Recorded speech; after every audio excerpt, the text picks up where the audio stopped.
मामले पर राशिद अल्वी ने सफाई दी और क्या कहा है सुनिए। सर, आपने कहा कि मुर्शिदाबाद में जो भी हुआ वो एक्शन का रिएक्शन था और इसके जिम्मेदार भी भाजपा ही है। देखिए, मैंने कहा था लोकतंत्र में हिंसा की कोई गुंजाइश नहीं है। अगर कहीं हिंसा होती है लोकतंत्र कमज़ोर होता है। लेकिन बड़ा सवाल है, पूरे देश के अंदर मुसलमान क्यों एजिटेशन कर रहा है? मुर्शिदाबाद के अंदर जो कुछ हुआ क्यों हुआ है? सिर्फ इसलिए हुआ है कि भारत सरकार डिक्टेटरशिप की तरह अपने फरमान इम्प्लीमेंट करती है। आप मुसलमानों के मजहबी मामलात में दखल दे रहे हैं। वक्फ से आपका कोई वास्ता नहीं है। आप ये कह के कि हम हितैषी हैं मुसलमानों के, उनके हुकूक को, उनके राइट्स को आप छीन लेना चाहते हैं। अटल जी ने कहा था जब गुजरात का बदतरीन फसाद हुआ था तो अटल जी ने कहा था कि हर एक्शन का रिएक्शन होता है। ये बात मैंने नहीं कही है, ये भारतीय जनता पार्टी के प्रधानमंत्री अटल जी ने कही थी कि गुजरात में जो कुछ हुआ है वो एक्शन का रिएक्शन है। मुर्शिदाबाद में भी जो कुछ हुआ है वो इसीलिए हुआ है कि ज़बरदस्ती वक्फ एक्ट को सरकार ने कानून बनाया है। सरकार को चाहिए कि उसको वापस ले। तो क्या कानून व्यवस्था को अपने हाथ में ले लेना, शोभा यात्रा पर पत्थरबाजी कर देना, गाड़ियों को आग के हवाले कर देना सही है? मैंने कभी इसकी हिमायत नहीं की है। मैंने तो पहला जुमला कहा है कि लोकतंत्र के अंदर हिंसा की कोई गुंजाइश नहीं है। लेकिन भारतीय जनता पार्टी की राजनीति ही ये है, वो हवा देती है ऐसे मामलात के अंदर। जितना मुसलमान सड़कों पर एजिटेशन करेगा, भारतीय जनता पार्टी के नेता खुश होते हैं। राशिद जी, एक बात जानना चाहूंगी। आप ना दो बातें कह रहे हैं। एक ये कह रहे हैं कि वो एक्शन का रिएक्शन था, दूसरी तरफ आप ये कह रहे हैं कि ये जो दंगा हुआ मैं उसकी हिमायत नहीं करता। इसमें क्या कहना चाह रहे हैं, क्या संदेश देना चाह रहे हैं? दंगे की हिमायत कोई भी सेंसिबल आदमी नहीं करता है। अगर दंगा होगा लोकतंत्र खत्म हो जाएगा। लेकिन सवाल ये है, गोल्डन टेम्पल में क्या हुआ था, उसके नतीजे क्या निकले थे? भारतीय जनता पार्टी की एक स्पोक पर्सन लेडी, उन बिचारी के साथ क्या हुआ? क्योंकि आपने एक मजहबी मामलात के अंदर एक नाजायज़ टिप्पणी की थी। सलमान रिश्दी के साथ क्या हुआ? हमने देखा है कि जब मजहब और धर्म पे हमला होते हैं तो उसके नतीजे अच्छे नहीं निकलते।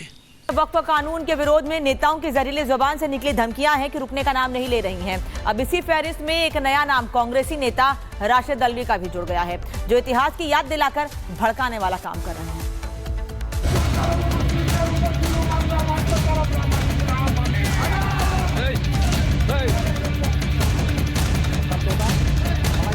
बंगाल में वक्फ कानून के खिलाफ अमन, चैन और सुरक्षा की आग जल रही है, जिस पर सियासती हांडी चढ़ाकर वोट बैंक लूटने की साजिश रची जा रही है।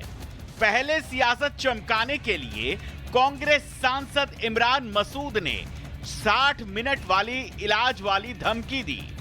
एआईएमआईएम वाले ओवैसी भाईजान तो बिल पर जेपीसी बनने के वक्त से ही बौखलाए हुए हैं। और अब इसी फहरिस्त में नाम जुड़ गया है कांग्रेसी प्रवक्ता राशिद अल्वी का। राशिद अल्वी पुराने कांग्रेसी चावल हैं, सियासत की गहरी पैठ रखते हैं, कांग्रेस के थिंक टैंक में भी रहे हैं। लेकिन जब वक्फ बिल के जरिए हमला सीधे स्वार्थी नियत पर होता है तो छटपटाहट तो बनती ही है। और ऐसे में जब विरोध की आवाजें उठती हैं तो हर कोई आवाज में आवाज मिलाकर झंडा बरदार बनता दिखता है। ऐसा ही कुछ पढ़े लिखे नेता राशिद अल्वी के साथ भी हुआ। तभी वक्फ कानून का विरोध करते करते उनकी जुबान फिसलती जा रही है और अंदाज धमकी वाला होता जा रहा है।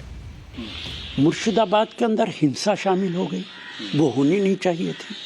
लेकिन मुझे याद है जब गुजरात के अंदर भयानक कम्युनल राइट हुआ था तो अटल जी जो उस वक्त प्राइम मिनिस्टर थे, उन्होंने कहा था कि एक्शन का रिएक्शन होता है। तो मुर्शिदाबाद के अंदर भी एक रिएक्शन है और इसके लिए भारतीय जनता पार्टी जिम्मेदार है। आप अगर किसी के मजहब पे जबरदस्ती हमला करेंगे, उसके नतीजे कुछ भी निकल सकते। अब जो भी राशिद अल्वी के अल्फाजों को सुन रहा है, वो यही कह रहा है कि नेताजी तो इमरान मसूद से एक कदम आगे निकल गए और जानलेवा धमकी दे रहे हैं। राशिद अल्वी के बयानों में सर तन से जुदा वाली सनक है, हिंसा भड़काने वाली महक है, जानलेवा खतरे वाली हनक है। कांग्रेस के नेता विरोध के नाम पर अपनी जुबान पर काबू नहीं कर पा रहे हैं, इसीलिए जानलेवा धमकी वाली तकरीरें की जा रही हैं। ऐसे में कांग्रेसी नेताओं को अपने नेता राहुल गांधी से सीखना चाहिए, जो अहिंसा के पुजारी महात्मा गांधी की धरती गुजरात का दौरा कर रहे हैं। उनकी ही पार्टी के नेता हिंसा वाली तकरीरें करके अशांति फैला रहे हैं। Bureau report, Republic Bharat. तो इस मामले पर राशिद अल्वी ने सफाई दी और क्या कहा है, सुनिए। सर, आपने कहा कि मुर्शिदाबाद में जो भी हुआ वो एक्शन का रिएक्शन था और इसके जिम्मेदार भी भाजपा ही है। देखिए, मैंने कहा था लोकतंत्र में हिंसा की कोई गुंजाइश नहीं है। अगर कहीं हिंसा होती है, लोकतंत्र कमज़ोर होता है।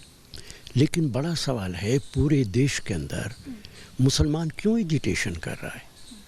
मुर्शिदाबाद के अंदर जो कुछ हुआ क्यों हुआ है? सिर्फ इसलिए हुआ है कि भारत सरकार डिक्टेटरशिप की तरह अपने फरमान इम्प्लीमेंट करती है। आप मुसलमानों के मजहबी मामलात में दखल दे रहे हैं। वक्फ से आपका कोई वास्ता नहीं है। आप ये कह के कि हम हितैषी हैं मुसलमानों के, उनके हुकूक को, उनके राइट्स को आप छीन लेना चाहते हैं। अटल जी ने कहा था, जब गुजरात का बदतरीन फसाद हुआ था, तो अटल जी ने कहा था कि हर एक्शन का रिएक्शन होता है। ये बात मैंने नहीं कही है, ये भारतीय जनता पार्टी के प्रधानमंत्री अटल जी ने कही थी कि गुजरात में जो कुछ हुआ है वो एक्शन का रिएक्शन है। मुर्शिदाबाद में भी जो कुछ हुआ है वो इसीलिए हुआ है कि ज़बरदस्ती वक्फ एक्ट को सरकार ने कानून बनाया है। सरकार को चाहिए कि उसको वापस ले। तो क्या कानून व्यवस्था को अपने हाथ में ले लेना, शोभा यात्रा पर पत्थरबाजी कर देना, गाड़ियों को आग के हवाले कर देना सही है? मैंने कभी इसकी हिमायत नहीं की है। मैंने तो पहला जुमला कहा है कि लोकतंत्र के अंदर हिंसा की कोई गुंजाइश नहीं है। लेकिन भारतीय जनता पार्टी की राजनीति ही ये है, वो हवा देती है ऐसे मामलात के अंदर। जितना मुसलमान सड़कों पर एजिटेशन करेगा,